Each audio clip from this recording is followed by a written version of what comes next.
thousands of homeopathic patterns and all sorts of different remedies in every single possible potency that you can imagine. And we use this, quite rightly so, because it's very, very simple to use, to make a formula, to put it into drops, to put it into 25 gallons, to put it into 25,000 gallons. It's a really easy way of actually making the remedies.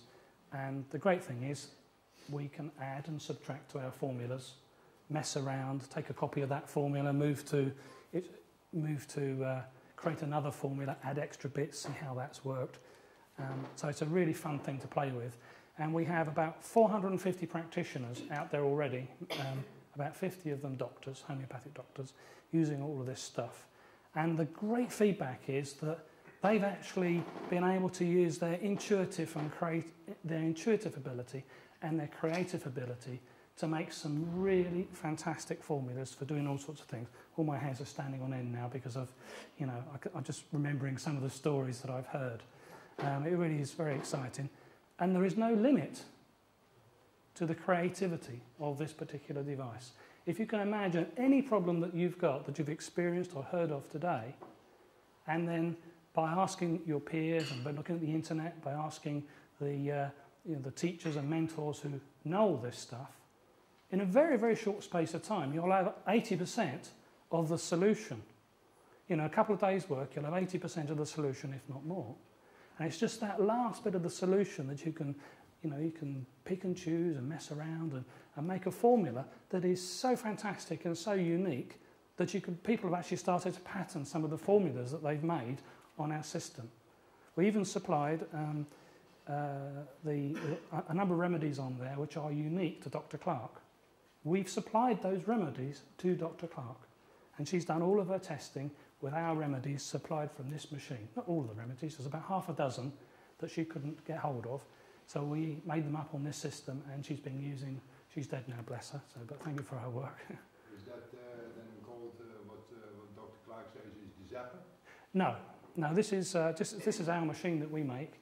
Yeah. Zapper is something entirely different. Oh, okay. But when she does her synchronometer testing, she uses what's called plate zapping, and they have to have little bottles of vials of the different substances, and they put those in the circuit, and they then test with a synchronometer, which is a radiothesia principle, to see whether there's a resonance with that person, that animal, that plant. There are very few synchronometer testers, but nevertheless, they use. You're talking about radionics? No, I'm not. Now, radionics is one part of a large umbrella called radiogenesis. And radiothesia is just a technique of dowsing, and the synchronometer is just one technique of radiothesia. So one technique of dowsing. Radiothesia is radionics? Well, not really, no. Radiothesia is radionics. Yes. You're sitting next to a radionics man right next to you there. Okay, so if I may continue, the unit we use is sitting there, and I want to show you what we've been able to extract from it, if I may. There's a plant enhancer, which I'll just rush over to get. Now, this plant enhancer has been programmed, all right, from this device here. So there's a formula. I was talking about formulas. I'm very proud of some of our formulas. There's one sitting in here, and it programs the water to make the plants more healthy so that they don't suffer from various different things.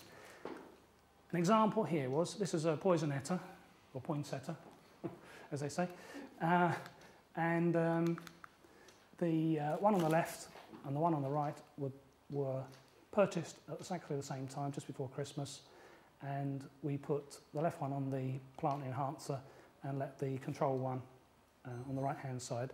Now, the thing about poisonettas, they last an amount of time, usually over Christmas, for a period of time. But what we found on this one, after putting it on the plant enhancer and keeping the water always, when we top it up, used from this plant enhancer, what we found is it actually started to grow new growth at the end of its normal cycle, whereas the other one, which is what you would expect, actually died, or is actually beginning to die. So that's an example of something that is, pretty intangible, but some of you have had a little feel of this, and you can do so later. If you put it over your hand, you can feel, for some of you, you'll be able to feel a sort of an energy that comes out of it. Well, it's that energy that radiates into the plant, and I'm sure there's many tests that we could do to actually prove what it's doing. I don't know what it does, but I know what the formula is designed to do. It's designed to stimulate growth, you know, and strengthen the plant, get rid of certain viruses and things like that. Anyway, I'm just so excited to show you this because this is information extracted from this larger machine into something that's a deliverable item that we can use out there in the real world. Okay. Did I miss one? No, here's the next one.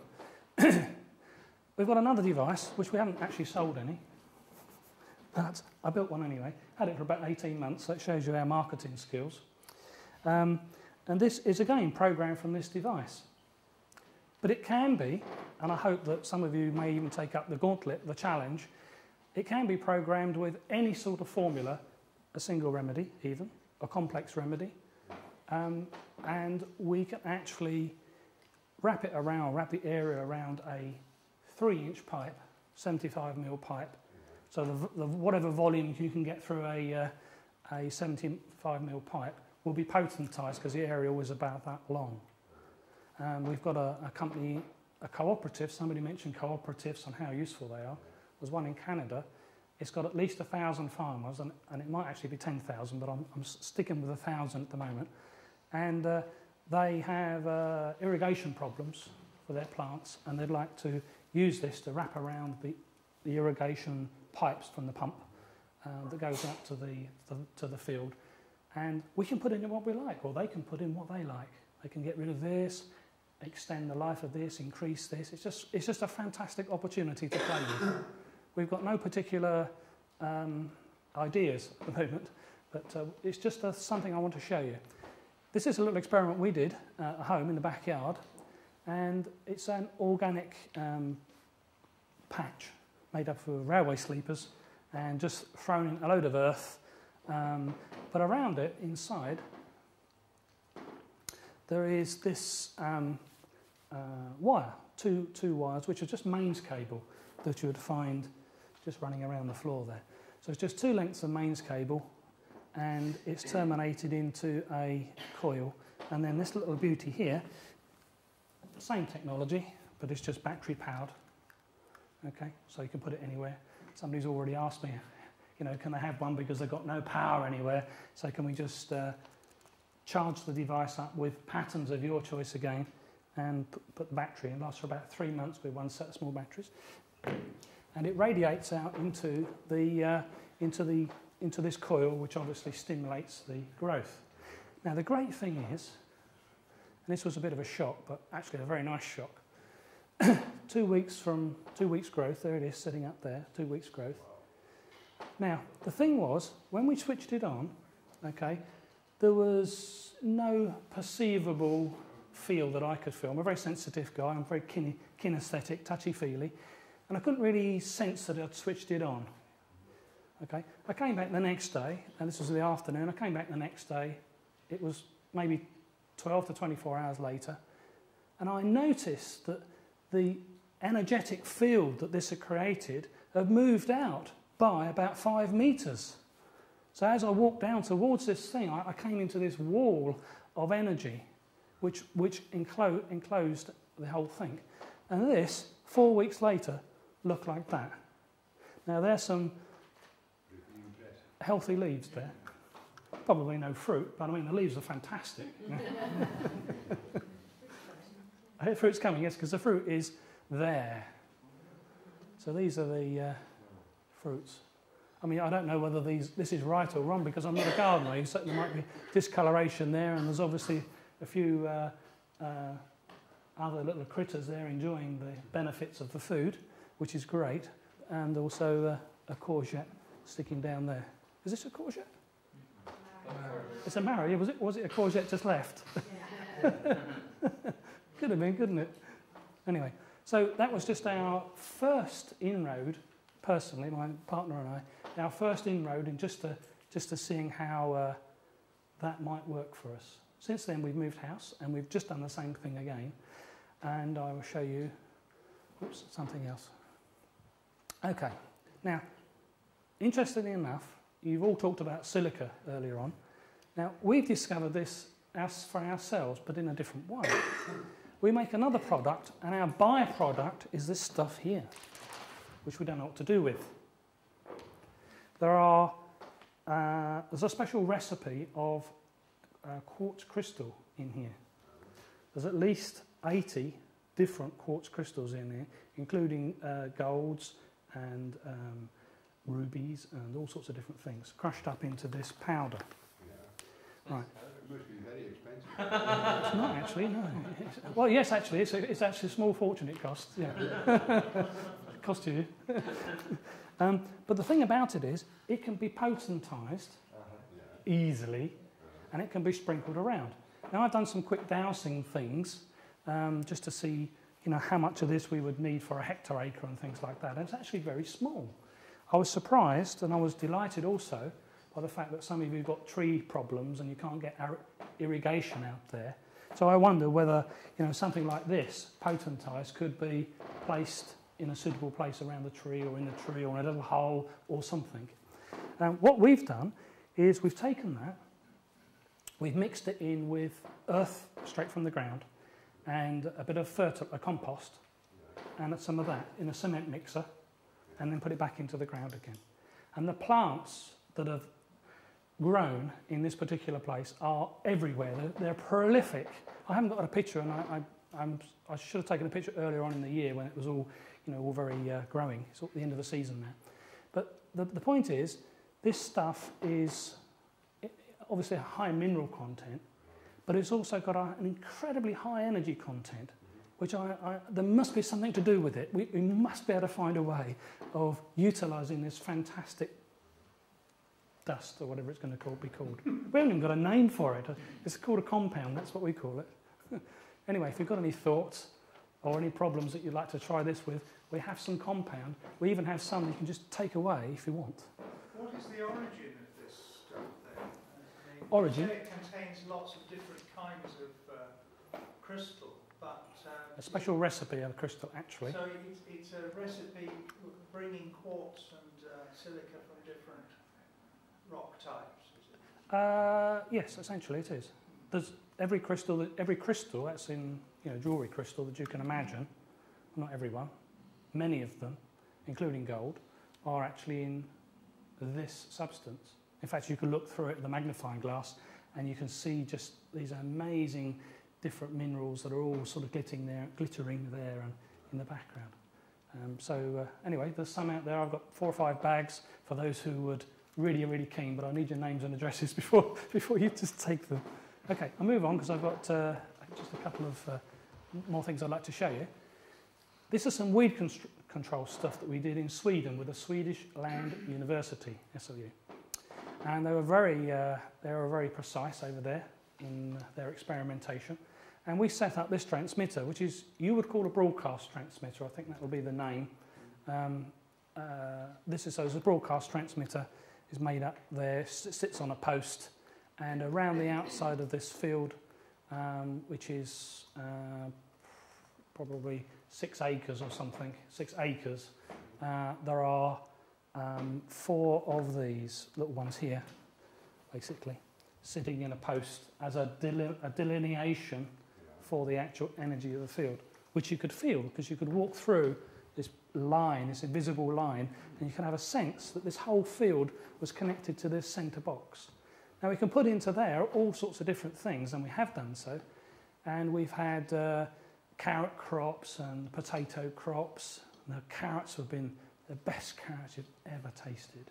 They're uniform in size, fantastic carrot taste even when cooked. And the potatoes were melt in the mouth, butter type, you can almost taste it now. So, we need to do more of this because it obviously works, and we did weed control as well and all sorts of different things. So there's obviously some mileage in this. We're not farmers. I'm a sound engineer, and I don't have the experience or the contacts actually at all to be able to play. This is the ultimate word in my vocabulary right now. Let's play with this. Let's try and try and find out what this energy stuff does. This is a delivery mechanism. I need people to play, you know, to play with, in fact. So if you've got any ideas, send them to me on a postcard. Now, this is a big problem, okay? We've experienced this problem. It's all over the world, but a Swedish company came to us, and this is red mite, these little bugs, okay? This is a handful, there's thousands there in that little pile, crawling around over the whole sheds. Chicken farming is pretty disgusting, to be honest. However, I'm trying to help improve their life of the chicken. That's what I'm trying to do. Now, what we found is, and I think I've got a chicken, yeah, I've got one there. Yeah, I know. Close your eyes if you're a vegetarian, or anybody humane, actually. But that's the chickens before. I kid you not. Okay, several months later, but that's what they turn out like. That's the same shed, okay? So they've got a big problem with infestation. So we created some transmitters like that, which are those little things on the floor, and we put them around the outside of the shed, or inside the shed, up on the walls, programmed them with all sorts of lovely things to help the chickens, or to get rid of the red mite. The red mite was the problem. The grower wanted to get rid of the red mite. He wasn't interested in doing anything else, he just wanted the red mite gone. Okay, big problem. His problem, because the actual problem was the chickens were not healthy. So they were hosting all these bugs. So, have I got a couple more minutes? Thank you. So the chickens were just unhealthy, and they were hosting all sorts of different things.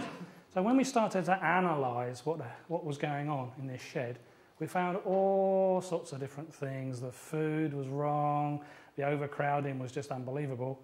So we did a bit of dowsing, you know, as we do, and it's almost an incurable problem, to be honest. We put remedies like rosemary and all sorts of things to get rid, natural things. What's that? The teacher you put on your... Citronella, was it? Or something like that, yeah. Just tea tree, that's the one I was thinking of. We put those as patterns into the transmitters. And the farmer, or the chicken house keeper, whatever they call them, could sense a difference of the smell.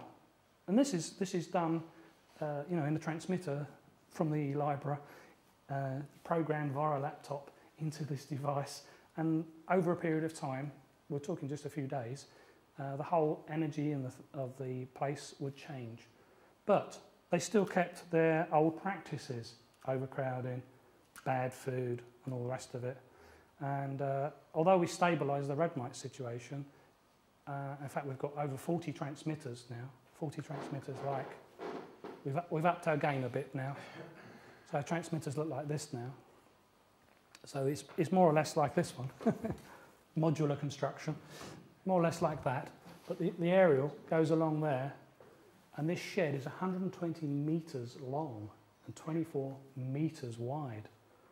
So that's a big shed, you know. But the energy in it is fantastic. And let me show you something. I'm not sure whether you're into this sort of thing, but you see those orbs? Now, for those who have not seen, my hair's staying on end again.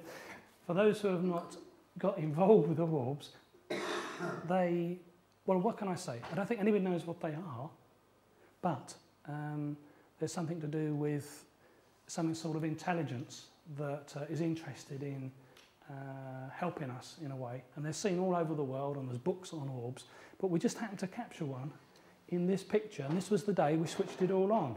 What is it? Orb, these things. And you think, oh, they're just bits of dust, they're humidity, okay, maybe. But there's lots of books on them. Seen with a camera, but not when you were by the people who... Yeah, seen with a flash, actually. The digital cameras now seem to be able to pick those up, yeah. And there's all sorts of things, and you can make them appear and all sorts of things. It's really very interesting. So if you it's another topic. But if you ever see pictures that have got little things in, just take a moment to look at your picture and think, oh wow, is that? You know, what is that? It's not just a little bit of dust on the screen. Well, it may be, or it may be a bit of moisture. But you have an answer? I took a photo during a big thunderstorm in India. and it was also full of orbs. And I Really? think it has to do with the energy of the storm in that case. Right. Yeah? And all this electric energy creates those orbs. Yeah, they've got some. There is some, from my point of view. I think maybe, you know, from my understanding anyway, there's some sort of consciousness in each one of these, and they are interested in technology for helping the planet, because we often see these things around, and not not in chicken sheds, but actually out there in other places as well. So check it out. It's just a sort of aside, but very interesting. And this is the last thing I'm going to talk about, is how we've used this same homeopathic approach for trying to balance the fish. This is a salmon cage in Norway. We have several of them out there that we're working with. This was our original transmitter. Okay, this is a ladder. Okay, this is the transmitter here with all its aerials, and that is it in the water, in the salmon tank. Now, there are 100,000 salmon in this tank. Right? Over £1 million worth of salmon, 1.2 million pounds worth of salmon in each tank. So they're a bit, you know, a bit cautious when it comes, to say the least, about treating their fish. But the fish have got some terrible, terrible problems. They've got sea lice problems. Okay, you think, well, okay, we'll get rid of the sea lice. Or this is what the owners think. They'd like the sea lice to be gone because it affects their bottom line when it comes to market. The problem isn't the sea lice. The problem is how they keep the blooming sea and the fish. And we did loads and loads of experiments, and we could determine, before we took the fish out of the tank, we put the fish into a holding tank, we could determine that what was wrong with that fish before we cut it up.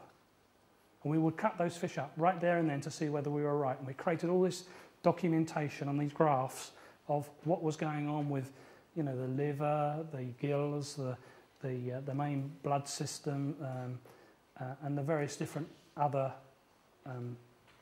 markers in the fish. So at the end of the day, it was to do with food. Only 80% of the food is the right food. The rest of it is just, well, rubbish. Because salmon eat 100% fish. So salmon eat fish. So giving them 80% fish and then 20% wheat or crushed up horse or something, yeah, doesn't really do it.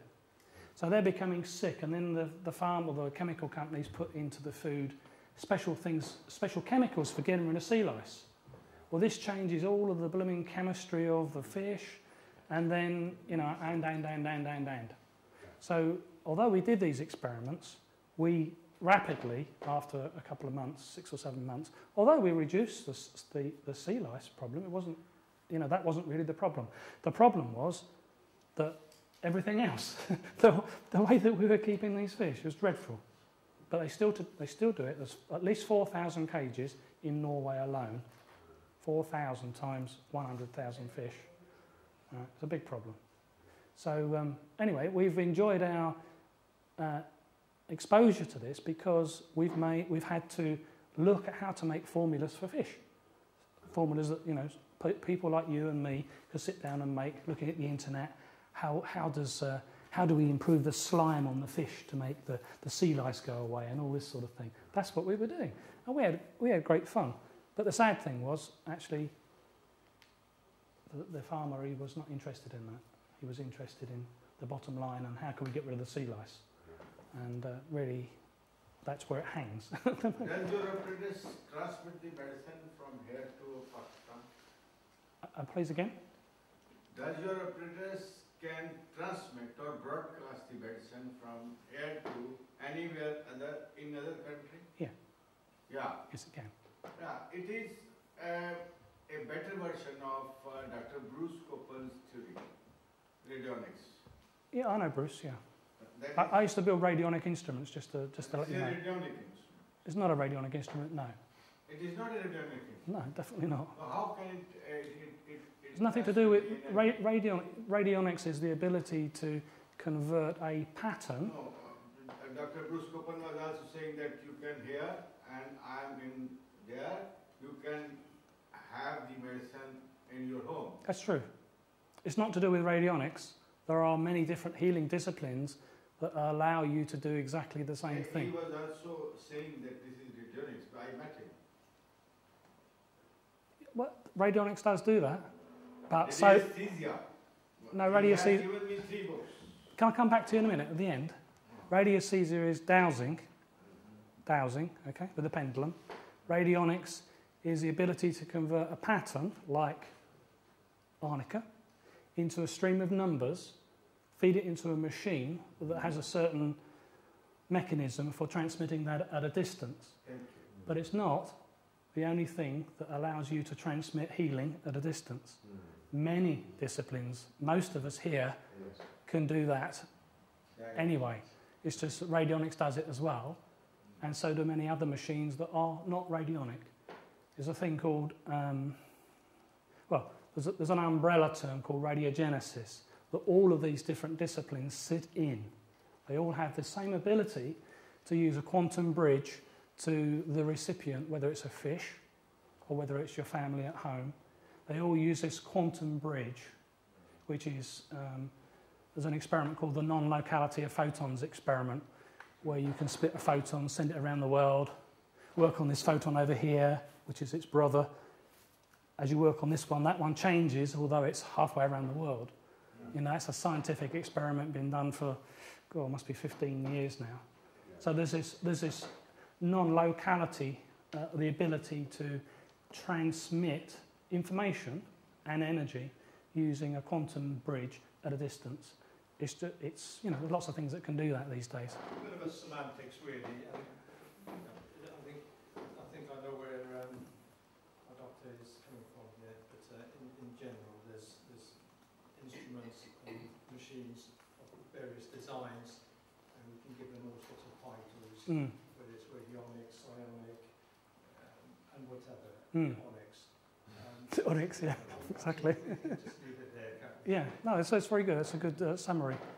Okay, so basically, those big transmitters were too big, and they're in the middle of the cage. And when the fishermen were adding chemicals and all sorts of things, they did cleaning and all the rest of it. Used to get the transmitter used to get caught like a bit like a one of those old mines out of World War I or whenever it was. Those prickly mines. So we had to change the transmitters to a shape like that. We put them around the outside. So instead of one transmitter, we needed 4 to do the same job because of the tidal bit in the fjords. Actually, there's one more thing. So we tried lots of things with bees, and we were being very successful. This was our first Bee Healthy. And then we went to a disc version, which we stuck in the hive, and the studies, which were done by the Swedish Department of Agriculture, showed an 80% reduction, in varroa. That's very good. Yeah, it's very good. We had the DEFRA and all the rest of them down on our doorstep a couple of times, and they were incredibly interested. They went away again. They came back and they said, yes, that 1.4 million that we've been given by the government is actually already being used because it's used, well, perhaps I won't go into the politics actually if it's been recorded. Anyway, there was no money available for preventing the problem, only to monitor it. They're only interested in monitoring it, and this is a European thing, not just the UK. So anyway, so we had a fantastic result. Again, we've got a product like that. We gave it a name, which is the same sort of technology.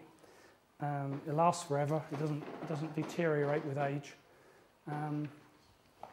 Special mineral compound. I wonder what that is. Which you can pre-program, and also we can send at a distance to top it up if we wanted to, and change the formula in case we didn't work. So that's the sort of thing that we are heavily involved. And we've got a great big server, a computer server, that is dedicated to transmitting at a distance. We've got other products as well that we use it for. And this is an example of how one could use that technology constantly, every hour, at a distance, sending a formula, topping it up to something like this. Okay, I'm just trying to open one's mind here. Forest project, okay, we talked about that. this is a really big problem all around Europe and Canada. I went over there to Sweden. They took me out to the forest. This is the Swedish Land University. They took me out to the forest, which was fantastic. And they said that the bark beetle, when the male decides to change trees, right, from its colony, it will zoom across the forest, hit a tree, presumably a guided missile. It knows where it's going. It'll land on the tree. It creates a pheromone, and within 2 hours there'll be 50,000 little beetles gone to that tree, and within 2 days that tree will be dead. It'll be completely blue. The tree will be completely blue with that fungus that they carry and inject into the tree. What I did notice in the forest, though, was that we could detect which trees were healthy and which weren't, but there was no apparent sign. In terms of their energy and their life force energy, there were trees that were like down to 20%, and these were the trees that were being attacked. So we looked at it a bit further, and we found out the Germans are already found this, and they were creating homeopathic remedies, right, sending it to the tree, or delivering it to the tree in some method, to immunise the trees, because they didn't know which ones were weak and which ones were strong, so they immunised the whole lot in order to boost up the immune system of the tree to stop the pine beetle. So that's recent research, so enjoy that. There we go. The end. Thank you.